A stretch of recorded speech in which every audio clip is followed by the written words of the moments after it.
ঝাড়গ্রাম, যেখানে প্রকৃতি চলেছে নিজের মতো করে। আজকের এই ভিডিওতে দেখে নেব আপনারা কিভাবে ঝাড়গ্রাম, বেলপাহাড়ি এবং কাঁকড়াঝোড় ঘুরে দেখবেন নিজের পার্সোনাল গাড়িতে।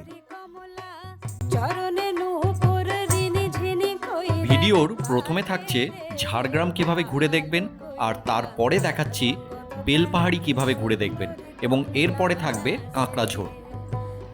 চলুন দেরি না করে শুরু করে নেওয়া যাক ঝাড়গ্রাম, বেলপাহাড়ি এবং কাঁকড়াঝোড় গাড়িতে। ঝাড়গ্রামের দিক থেকে এলাম, সেই জন্য রাইট নিতে হলো। যারা কলকাতার দিক থেকে আসবেন তারা কিন্তু লেফট নেবেন। আর কনকদুর্গা টেম্পল বলে লেখা আছে, তো এই জাম্বুনি রোড কনকদুর্গা টেম্পলে নিয়ে যাচ্ছে। রাস্তা ভালো, কন্ডিশনও ভালো, সব কিছুই ভালো। আমরা হোটেলে চেক ইন করার পর দুপুরে আবার ঘুরতে বেরোলাম। সত্যি সত্যি রাস্তাটা খুবই ভালো লাগছে। বাহ, সেরা রাস্তা। দেখো, আচ্ছা, নিজেদের গাড়িতে বেরিয়েছি যখন, ড্রাইভার থাকলে বলতো চলুন চলুন। জাস্ট যেতে যেতে অসম্ভব সুন্দর একটা রাস্তা পেলাম, যেটা না দেখিয়ে পারছি না। প্রপার মানে কনকদুর্গা মন্দিরে যাওয়ার পথে যে রাস্তাটা, প্রপার ঝাড়গ্রামের যে ন্যাচারাল বৈশিষ্ট্য, সেটা যদি দেখতে চান তাহলে কিন্তু আপনাদের অবশ্যই এই রাস্তায় একবার হলেও মন চাইবে দাঁড়াতে। আর এখানেই কিন্তু ঝাড়গ্রামের যে প্রপার সৌন্দর্য কনকদুর্গা মন্দিরে যাওয়ার পথে অলরেডি আমি পেলাম। সত্যি বলছি, শহরের সেই মানে কি বলবো, একঘেয়েমি জীবন, কংক্রিটের জঙ্গল থেকে একটু দূরে এসে এই সব জায়গাগুলো কিন্তু আমাদের অবশ্যই এক্সপ্লোর করা দরকার আছে। সুন্দর জায়গা, আমি তো কল্পনা করতে পারিনি এত সুন্দর চারধারে। কি গাছগুলো? এগুলো শাল পাতা, বড় বড় শাল পাতা, শালের জঙ্গল।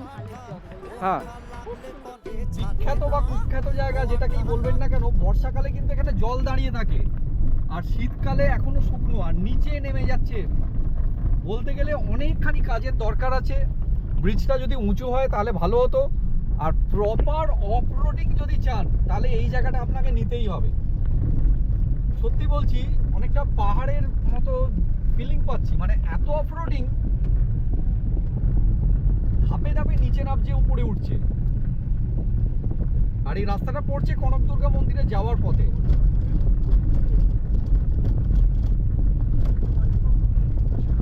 এখন চলে এসেছি চিল্কিগড় রাজবাড়ি। বেঙ্গল আর রাজপুত ঘরানা দুটোর মিলন বা মিশ্রণে ডিজাইনের মধ্যে দেখা যায় এই রাজপ্রাসাদ তৈরি হয়েছিল। তো এর ইতিহাস বলতে গেলে অনেক সমৃদ্ধ, অনেক পুরনো ইতিহাস।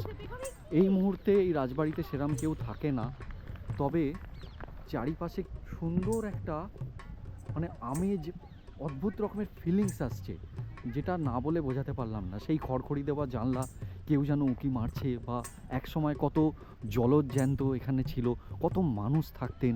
কল্পনা করুন, এটা একটি রাজপ্রাসাদ ছিল। আর আজকে সময়ের সাথে সাথে এই রাজবাড়িও তো পরিত্যক্ত হয়েছে। আর সামনে খেলার মাঠ আছে, অনেকে খেলছে। চিল্কিগড় রাজপ্রাসাদ এক ইতিহাসের সাক্ষী হয়ে আজকে পড়ন্ত বিকেলে আমাদের কাছে সাক্ষী হয়ে রইল। চিল্কিগড় রাজবাড়ি দেখার পরে আমরা এখন বেরিয়ে যাচ্ছি।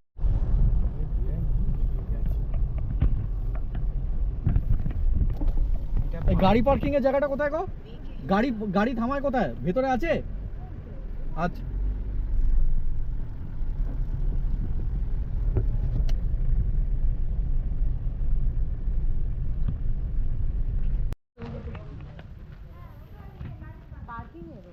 প্রচুর পার্কিংয়ের স্পেস আছে মন্দিরে। ঢোকার মুখের রাস্তাটা অবশ্যই অনেকে সরু লাগতে পারে, বাট ভেতরে কিন্তু পার্কিং স্পেস প্রচুর আছে। আর এখন পড়ন্ত বিকেলে আশা করছি মন্দির খুব সুন্দর লাগবে।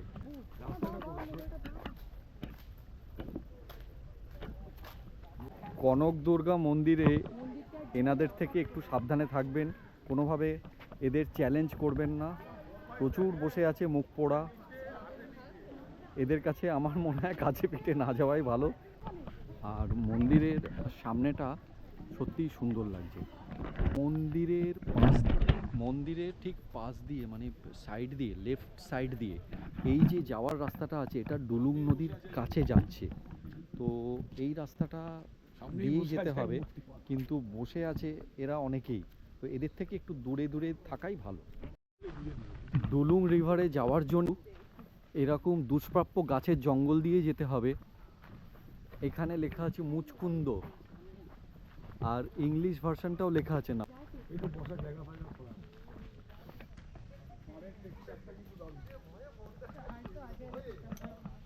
এত বড় করে মাংকি দেখছি, ভীষণ ভীষণ ভয় লাগছে।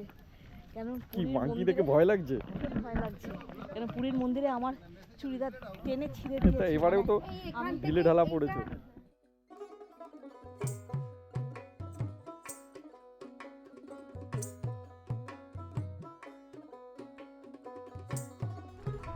ঝাড়গ্রাম রাজ প্যালেস বাইরে থেকেই দেখাতে হবে, খুবই মনটা বিষণ্ণ লাগলো। যাই হোক গে, জানতাম যদিও আগে থেকে, এখানে ঢুকতে দেওয়া হয় না।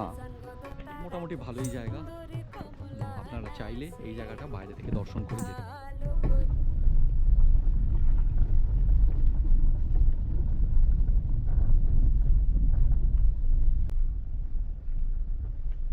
ফ্যানটা থাকলে ভালো হতো। তোমার যাবো না এইটুকু।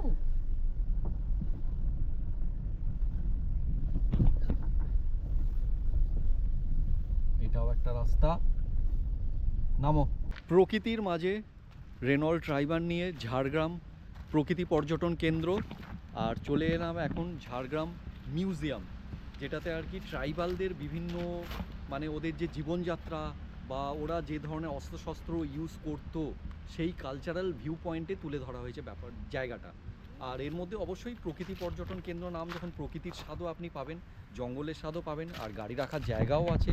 আমাদের গাড়ি আমরা রেখে দিয়েছি এখানে। হ্যাঁ, খুব সুন্দর লাগছে, মানে এক একটা জায়গা এমনভাবে রিপ্রেজেন্ট করছে আমাদের কাছে, সত্যি অতুলনীয়। মানে আমরা কলকাতা শহরে যে থাকি এরকম প্রাণবন্তভাবে ঘুরতে পারি না, কিন্তু এখানে যেখানেই যাচ্ছি গাছ আর গাছ, সবুজ আর সবুজ। আর সর্বকনিষ্ঠ মেম্বার প্রকৃতি পর্যটন কেন্দ্র। জঙ্গলের স্বাদ অবশ্যই এখানে আপনি পাবেন।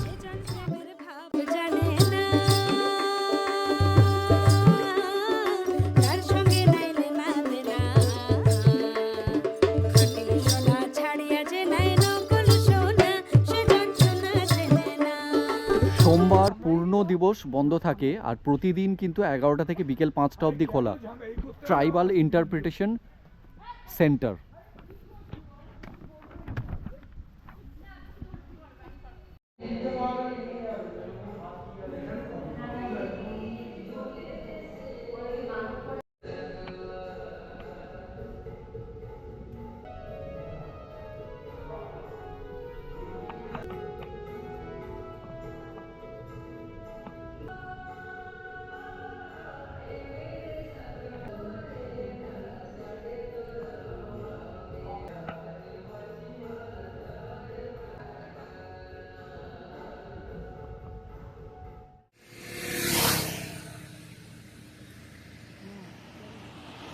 ফ্রম ট্রাভেলার স্টোরি ডে 2, আজকে আমরা যাচ্ছি গাদ্রাসেনি হিলস। ফার্স্টেই আমরা করব বেলপাহাড়ির দিকেই যাচ্ছি, 37 কিলোমিটার দেখাচ্ছে, আর যদি পারি কাঁকড়াঝোড়টা কমপ্লিট করব তাহলে আরেকটু কিলোমিটার বেড়ে যাবে, তো মোটামুটি যাতায়াত হবে 100 কিলোমিটার।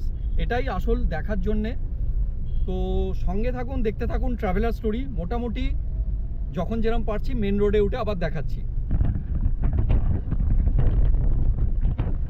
ঝাড়গ্রাম টাউন ক্রস করার পর রেল ব্রিজ যখন ক্রস করছেন সেইটা দিয়ে একটা ফ্লাইওভার গেছে, তো সেই ফ্লাইওভারটা ক্রস করে আমরা আজকে গাদ্রাসেনি হিলের দিকে চলে যাচ্ছি। আপনি যেখানেই থাকুন না কেন এই ফ্লাইওভার ক্রস করে যেতে হবে, অর্থাৎ ঝাড়গ্রাম টাউনকে ছেড়ে আপনাকে বেরোতে হবে। তো এই হচ্ছে রাস্তার, এটা মোটামুটি বলা যেতে পারে SH5 ঝাড়গ্রাম মেন রোড। না না, রাজ রাজ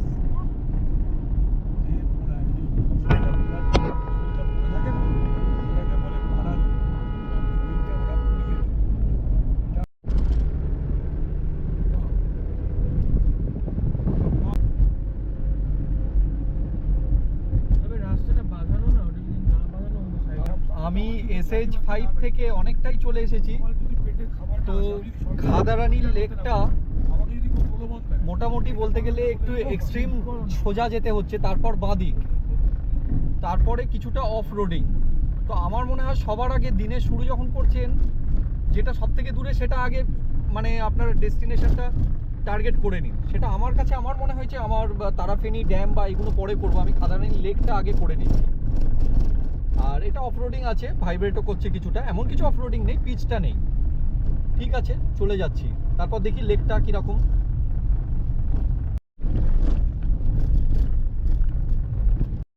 লঙ্কা স্প্রে দিয়েছে, ওরা হাসতে হাসতে পালিয়ে যাবে, সেটাও তো নেই, চিৎকার করলেও তো শুনতে পাবে না। ঠিক আছে, ঠিক আছে, না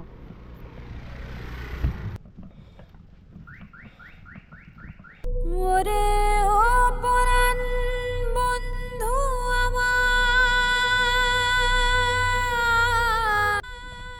এই খাদারানি লেক কিন্তু অন্যতম পর্যটন কেন্দ্র, এই মানে ঝাড়গ্রামের বা বেলপাহাড়ির যে অন্যতম পর্যটন কেন্দ্র বলা যেতে পারে খাদারানি লেক। কিন্তু এটাকে আপনারা ফার্স্টেই ডেস্টিনেশন হিসেবে রাখবেন ঝাড়গ্রাম থেকে যখন এদিকে আসছেন। তারপরে যাওয়ার পথে আশেপাশে যে তারাফেনী ড্যাম বা অন্যান্য জায়গাগুলো আছে সেগুলো দেখুন। আমরা প্রথমেই কিন্তু এই জায়গাটা সেরে নিলাম। অসম্ভব সুন্দর এক জায়গা, যেখানে প্রাকৃতিক সৌন্দর্য নিজেকে উজাড় করে দিয়েছে। আপনারা যদি দেখেন, আমি জাস্ট 360 ভিউ দেখালাম। সুন্দর জায়গা, সুন্দর জায়গা, দারুণ দারুণ দারুণ, জাস্ট অকল্পনীয়। এই নেমে এলাম আমরা, ওখানে পার্কিং আছে, ওখান থেকে নেমে এসে ভাসাইলি রে আমায় ডুবাইলি রে, অকুল দরিয়ার বুঝি কুল নাই রে, চাহে আধি আয় রে, চাহে মেঘায় রে, অকুল দরিয়ার বুঝি। তোমার কিরকম লাগছে? আমার তো খুব ভালো লাগছে। কালকে যে জায়গাটা গেছিলাম ডুলুং নদী, তার থেকেও আমার যেন বেটার লাগছে, মোর দ্যান বেটার। যাকে আশা করছি যারা এখানে আসবে তাদেরও খুব ভালো লাগবে এই জায়গাটা। একটা পজিটিভ ভাইব আমি এর মধ্যেও পাচ্ছি, খুব ভালো লাগছে। মানে পাহাড়ও দেখতে পাচ্ছি, তার সঙ্গে মানে এত সুন্দর ঝিলটা।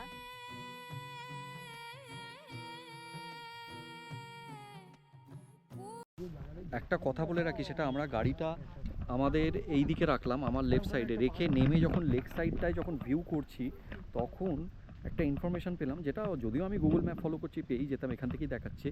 এই সরু যে ব্রিজটা মতো গেছে, পার্কিংয়ে রেখে তারপর আবার কিছুটা চলে যান, 1-2 কিলোমিটার যাওয়ার পর এইখানে ভেতরে গাদ্রাসেনি হিল আর কেভ আর দুটো মন্দির আছে।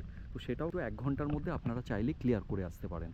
তো অবশ্যই গাদ্রাসেনি হিলটাও রাখা উচিত। এটা খাদারানি লেক আর গাদ্রাসেনি হিলটা এখান দিয়েই শর্টেস্ট রুট। না না, আমি হেডলাইট দিয়ে দিচ্ছি, মানে ও দাঁড়াতে হবে, যে আগে দেবে তাকে দাঁড়াতে হবে। পিকনিক হচ্ছে,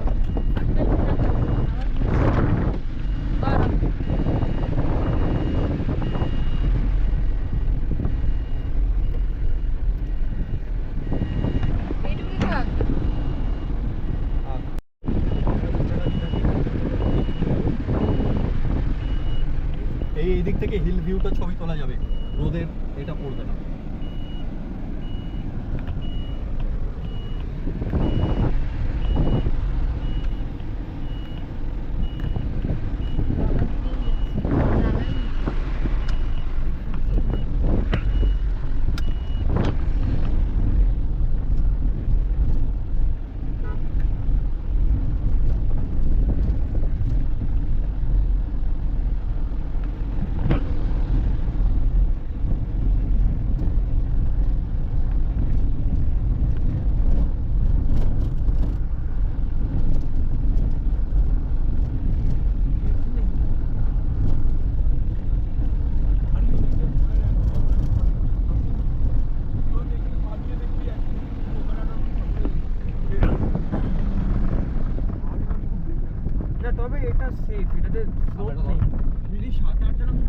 গাদ্রাসেনি হিল অফরোডিং ভালোই আছে বলতে গেলে।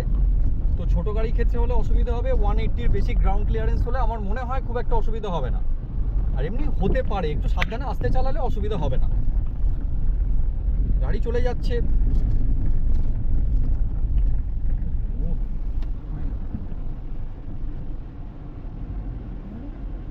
ব্যাকে করো। একটু পরে এই সাইডে ঢুকানো যাবে নাকি দেখো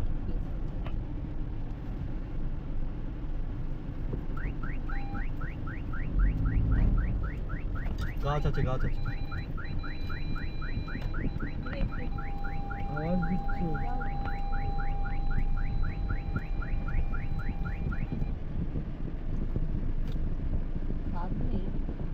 আওয়াজটা কেন দেয়? কোনো অবস্টিকেল? হ্যাঁ সেন্সার 1 ফুটের মধ্যে সেন্সার আছে, 2 ফুট।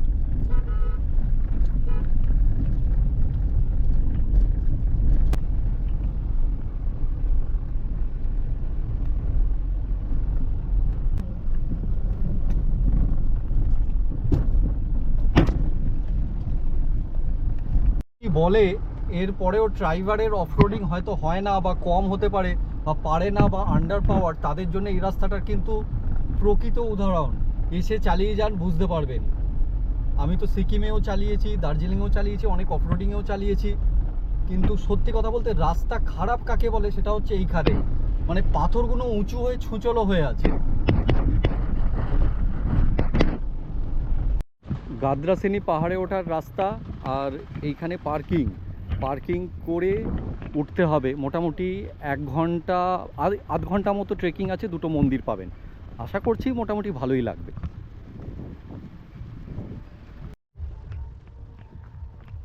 এই পাথরের রাস্তা উঠে গেছে, নুড়ি পাথরও আছে, ভালোই লাগছে। অসম্ভব সুন্দর ভিউ, 360 একবার দেখালাম। এইদিকে রাধারানী লেকটা দেখা যাচ্ছে, মোবাইল ভিউতেও দেখা যাচ্ছে, আর সুন্দরভাবে 360 ভিউ একবার দেখিয়ে দিলাম। সত্যি কথা বলতে এক অপূর্ব সুন্দর দৃশ্য, যেখানে আনঅবস্ট্রাক্টেড ন্যাচারাল ভিউ পাওয়া যাচ্ছে।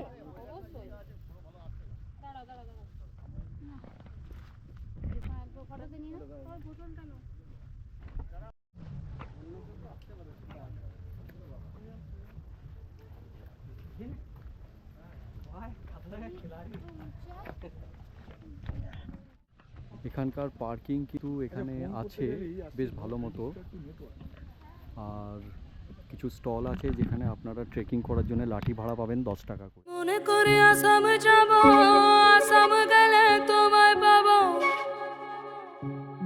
মনে করে আসাম যাব, আসাম গেলে তোমায় পাবো।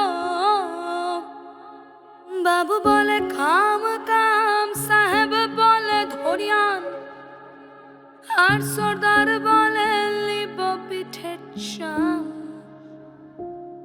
এই যদুরাম ফাঁকি দিয়া চলাইলি আসাম। একটা জিনিস দেখিয়ে রাখি, এইটা হচ্ছে কাঁকড়াঝোড় গেস্ট হাউস। বেলপাহাড়ি থেকে প্রায় 25 কিলোমিটার ভেতরে এসে, রাস্তা খারাপ যার জন্য 1 ঘন্টা সময় লাগে।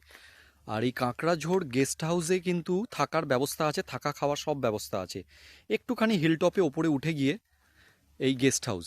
আর আরেকটা জিনিস যেটা আমি শেয়ার করব সেটা হচ্ছে লেখা আছে এখানে, মানে বাংলা চলচ্চিত্র চার মূর্তি 1974-এর চিত্রস্থল, ইভেন সিনটারও ছবি দেওয়া আছে।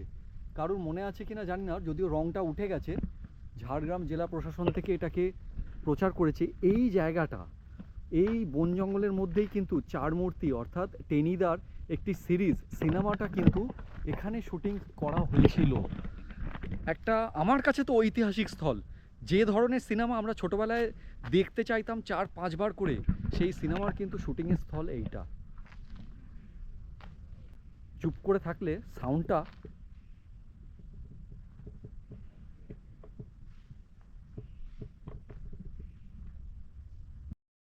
দাম থাকবে না। পিঁপড়ের কাঁচা ডিম, এটাকে ওনারা কিন্তু চাটনি করে দেন। কাঁকড়াঝোড় গেস্ট হাউসে এই পিঁপড়ের ডিমের চাটনি আপনারা অবশ্যই খেতে পারেন, খুবই স্বাস্থ্যসম্মত খাবার। এখন এটা দেখানো হচ্ছে, এটা চাটনি হওয়ার পর সাদা হয়ে যায়, তো ওনারা রেখে দেন। খুবই কস্টলি আইটেম এবং স্বাস্থ্যসম্মত। যাই হোক গে, খুব সুন্দর জিনিসটা দেখলাম, নলেজ হলো। এইখানে কিন্তু বাংলা সিনেমা চার মূর্তি শুটিং হয়েছিল এবং একটি হোমস্টেও আছে, চার মূর্তি হোমস্টে। আর এই অ্যাড দেওয়া আছে কাঁকড়াঝোড় গেস্ট হাউস।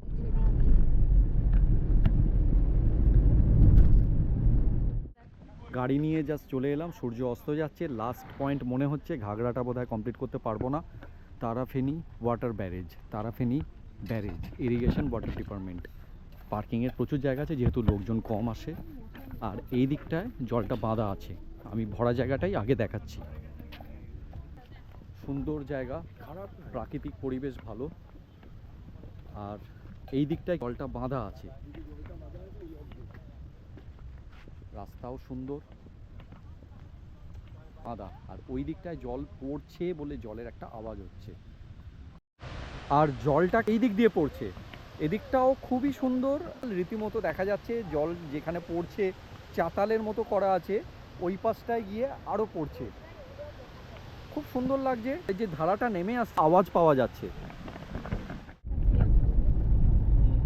ঘাগড়া ওয়াটারফলসের আসার সময়তে এই লালমাটি রাস্তা ধরে নামার পর এখানে একটা প্লেগ্রাউন্ড আছে, ঘাগড়া প্লেগ্রাউন্ড। এখান থেকেই আপনারা কিন্তু ঘাগড়া ওয়াটারফলসে গাড়ি রেখে যেতে পারবেন। ওরে ও পরাণ এতক্ষণে কিন্তু একটা ওয়াইল্ড জায়গা পেলাম, যেখানে বলা যেতে পারে ওয়াইল্ড ঝাড়গ্রাম। সেটা হচ্ছে ঘাগড়া জলপ্রপাত। আমার মনে হয় সবাইরই উচিত এই জায়গাটা বেলপাহাড়িতে এসে আগে দেখা, কেননা first impression is the last impression. আমাদের কাছে কিন্তু লাস্ট ইমপ্রেশন হলো ফার্স্ট ইমপ্রেশন। মানে লাস্টে দেখলাম, সত্যি সত্যি মন ভরে গেল দেখার পর ঘাগড়া জলপ্রপাত। ঢেউ বাইয়া বেলপাহাড়ি বাইকার 2026-এ যা ইনফরমেশান যতটা পেরেছি, যেভাবে পেরেছি গ্যাদার করে দেওয়ার চেষ্টা করলাম। ভিডিওটা আপনাদের ভালো লেগে থাকলে লাইক, কমেন্ট, শেয়ার, সাবস্ক্রাইব করতে পারেন। আমি যতটুকু পেরেছি জায়গাগুলো যেরকমভাবে পেরেছি দেখিয়েছি। আমার মনে হয় সকালের দিকে ঘাগড়া জলপ্রপাত দেখে নিয়ে, বেলপাহাড়িতে এসে ঘাগড়া জলপ্রপাত দেখে নিয়ে আর তারাফেনী ড্যামটা দেখে তারপর বেরিয়ে যাবেন যেখানে যাওয়ার। এর ক্ষেত্রেও সুবিধা হবে, সন্ধ্যের দিকে এই জায়গাটা আমার মনে হয় সেই রকম ভিউ বা সেরকম এটা আমরা আনন্দ নিতে পারছি না। তো লাস্টেই আমরা দেখলাম ভালো জায়গাটা, সেটাই ভালো হলো। আপনাদের বলবো আমি এটা ফার্স্টে দেখুন। আজকের মতো ভিডিওটা এখানেই শেষ করছি।